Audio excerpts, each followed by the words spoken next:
The chalkboard sequence in tonight's episode was the perfect payoff for everyone who is stuck with the show but was still feeling a little lost. Because they obviously didn't watch these reviews, because you and I knew. It was beautifully done, said everything, and was perfectly in line with the show. Plus, it had Dan Stevens in his natural British accent. It's the FX original series, Legion, Chapter 7.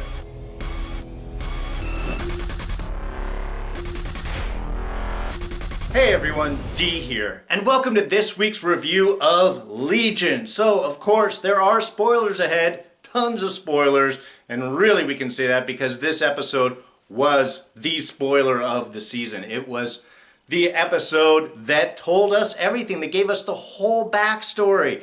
And it's very much like what we were thinking it was. This is the Shadow King. This is Amahl Farouk after David. And the fact that they name him in the opening bits of the episode, I thought was just astounding. We are really tying everything directly into the comic book origins, and it was perfect. That whole sequence, I think, was astounding in the way of really simplistically conveying everything that we had suspected and we've talked about in these reviews, but really what they're saying is going on. David's adoption, his parent who fought the Shadow King, which is exactly how Charles Xavier fought Amahl Farouk. It was, in fact, an interesting backstory because his fight with Amahl Farouk was the first exposure that Professor X, that Charles Xavier had to an evil mutant. And it was a result of that fight that spurred Charles to actually create the X-Men to be a force against these evil mutants. So the fact that they tied all of this in was just amazing. And if you had noticed in his little drawing, it was a bald dad that he drew. Even if it expanded out, there wasn't hair. That was Charles. That was just awesome. And that does exactly play into, the formations of this character. And then, of course, he does. Charles takes him away, is afraid that the Shadow King isn't gone, probably with his psychic powers, can feel him floating off in the astral plane there. Has his child raised somewhere else. Now, we don't know what the relation was. There does seem to be an obligation for what Amy had implied last week. Whether, again, this is a family connection, this is a friend, or maybe a little psychic suggestion thrown on by Charles. Doesn't seem, Charles isn't that kind of guy. But we can't rule anything else because we don't have any specific answers for that. But regardless, puts him in hiding. Shadow King still finds him, connects to him as he's a baby, drives him mad throughout his whole life, and then has created this whole situation that we are in. So it was I just loved how it was done. I loved how it was conveyed. And there was an interesting point there when David is speaking with David, this new personality aspect of him that he says, I am created to help you out as a result of your powers. And I am wondering, and this is just, again, thinking out loud, is this where we'll start to get the manifestation of the multiple personalities in with David? Whereas with this season, we are dealing with the schizophrenic aspect, the voices, and trying to realize his exact power set and get rid of the Shadow King, the sickness parasite that has been infesting him his entire life. And then maybe as a result of this, we start to get the split personalities, which are the other part of the Legion character. We haven't really touched in on that much, but I'm wondering if this is starting to be the implied statement here. Now, also, with this episode, and again, anything is possible, but the conversation that Carey had with Sid, which again I thought was perfectly done, as Carey is trying to convey to Sid what's going on, and Sid pretty much already knows. But there does seem to imply that all of this is real. The conversations that there was an actual hospital, the identification of Lenny, which is why I'm thinking that all of that did happen, and Farouk, the Shadow King, has just been using the guise of Lenny in his mind, probably when he was there as a secondary, manifestation in his mind, but ever since that Lenny did get killed when when Sid and David switched bodies, that did kill Lenny. But since then, she has been merely manifesting inside of his mind. So I think this does establish that everything is real that we've been dealing with, except, of course, what's been going on in the hospital right now.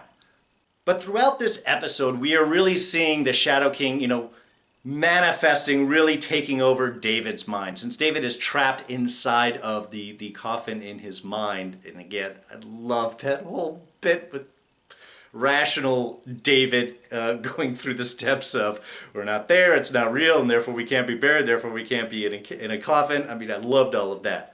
But the rest of the episode, the whole feel, even from the very beginning with that freaky chase of Walter going after Carey, is that everything is sort of falling apart. All of these manifestations are turning more chaotic, more crazy. This is sort of the mental descent that is occurring as a result of now the Shadow King taking over completely into David's brain. So we get this whole apocalyptic, zombie-infested hospital, which just adds on the creep factor. And I said, even that opening sequence when we had just the sound and the lights and that red beam coming across, I mean, it was like an eye, a very reoccurring theme throughout this episode, like a scanner or eye going through the hospital, just searching everything out. And of course, that, like I said, the eye was a continual theme throughout the episode. And even that moment where we kind of get that shot down into the dirt, and you see that, like, everything is made up of eyes and vision, and just that idea of how much Lenny Farouk, the Shadow King, is watching everything. I thought was a really powerful moment. It was a real visual feast in with this episode. We got the intro, we got Oliver meeting up with Carey, that whole bit, and that opening moment kind of catching us up to what was going on, to everybody doing their work with the magical glasses so they could see everything. I mean, there was a lot of great visuals throughout all of this. But it totally summed up into that last push where they're trying to stop the bullets and move everyone.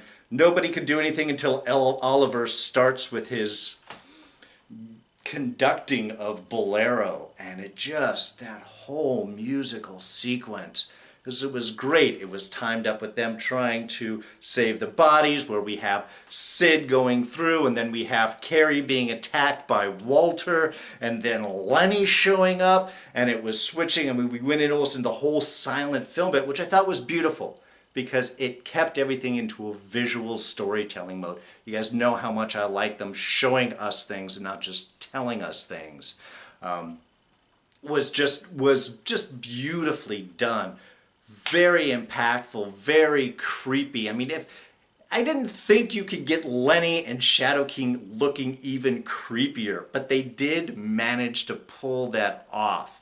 And the whole back and forth, even while David amongst that has broken out of his coffin and is now trying to fight through the multiple layers of his mind, all of those different rooms, and being trapped and going through and back. It was a total visual feast. Of course, ending up with the big final rescue, where we had they managed to, everyone swooped back into their body. They got the halo on top of David, and he turns and saves Sid's life. He sacrifices. As Sid was going off, I love that. I'm coming to get you, sweetheart. I'm coming to get you, babe. That was awesome. And so at the end, when it turns around and David saves her, we almost for a moment think that he gets shot. But no, catches the bullets, because he's Super Dave. Different Super Dave, but he's awesome. And it was just amazing. Really.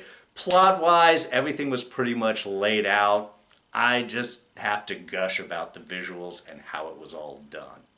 All right, and just a couple of bits inside the episode that stood out to me. One, that opening bit where we see Farouk, we see the Shadow King in his true form, in basically the control room of David's mind. I thought it was just beautifully appropriate. It's the one where he starts asking Amy about about the day that David showed up to his house. It was just, it was perfectly appropriate. And then even being able to go through and point out, oh, it's this area where something's going on. Anyway, I just thought it was perfect. And of course, that's where really starting to let down, Lenny is really starting to let down her guard to reveal the Shadow King underneath.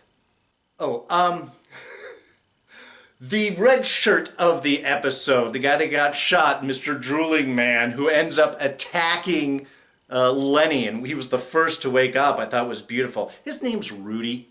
I think we should acknowledge Rudy, who's probably going to die. He looked pretty messed up as it was. But I don't think he even has any lines. But anyway, so that's Rudy. Once again, love seeing Oliver in this episode, and I love the conveyance even early on that he is getting so forgetful, he's actually starting to forget language.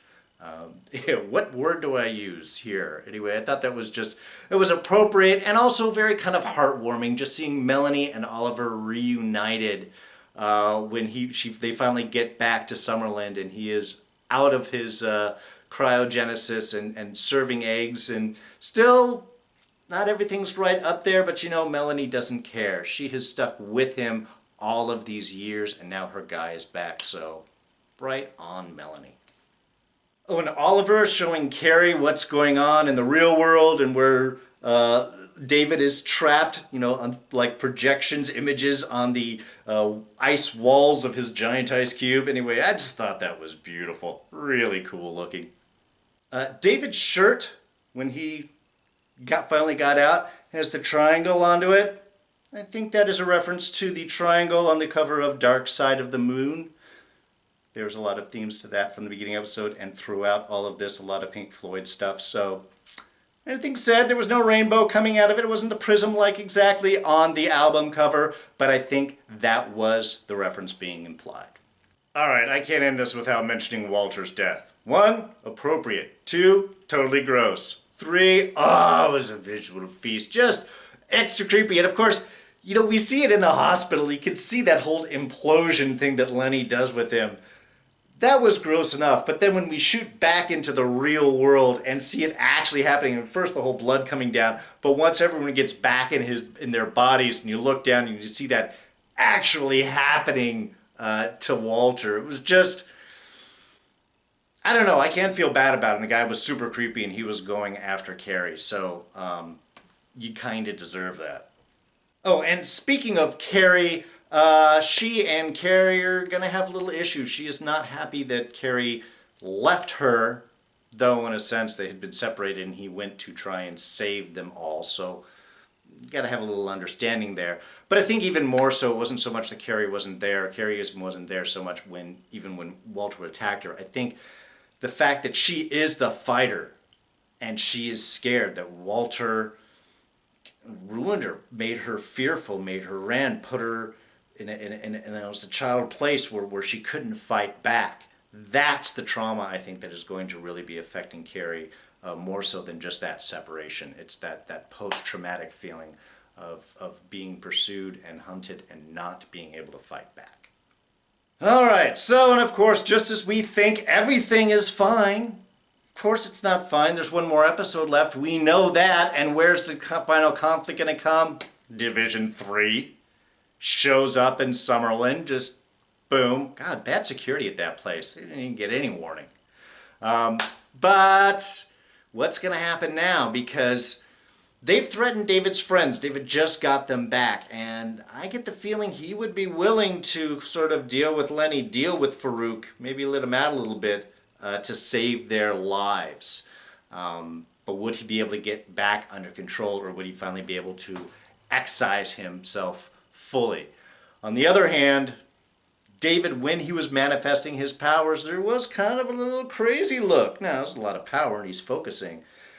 But this could be something that Melanie might have been fearful. As David had said kind of at the end of his little chalkboard sequence, is Melanie was wrong. He was sick, but now he is better. He was sick because the Shadow King had been making him sick, has been manifesting all of his delusions and working on his powers to kind of make him even more and more crazy. So yes, he was sick. He needs that excised. But with that gone, he should be himself. But too much power, is that going to corrupt him?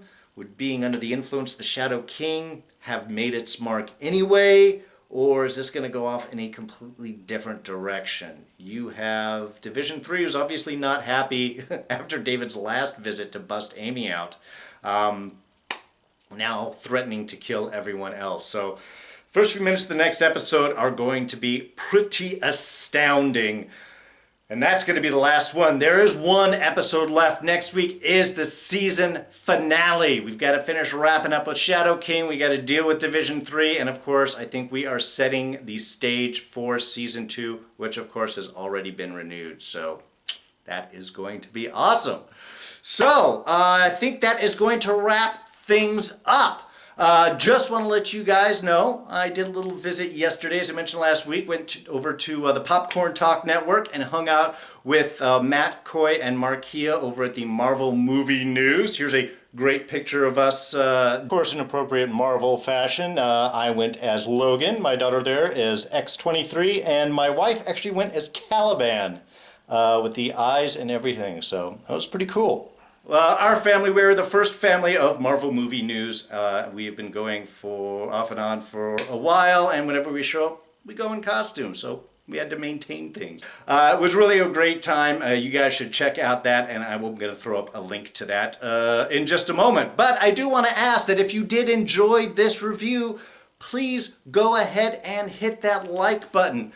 Thoughts, ideas, comments. What did you think of this episode? Was it everything you wanted it to be? Is there something else that we need to know about? Throw those down in the comment section below. Now, you can always catch me on Twitter and Instagram. I'm at Darren Jakes. But subscribers, hey, first off, and again, another little note here.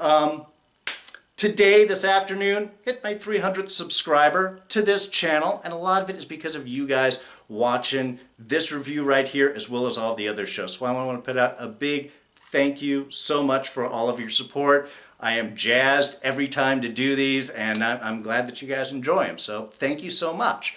And if you would like to make that number go up and you're not a subscriber, you can do that by hitting my little face right there. That's a subscription button. Hit that and you won't miss anything. And then, like I said, I will throw up a link to our Marvel Movie News section over at the Popcorn Talk Network right there, and you can check that out. Anyway, so I'm going to wrap things up. I am D, and I'm out of here. Catch you guys next time. Bye-bye.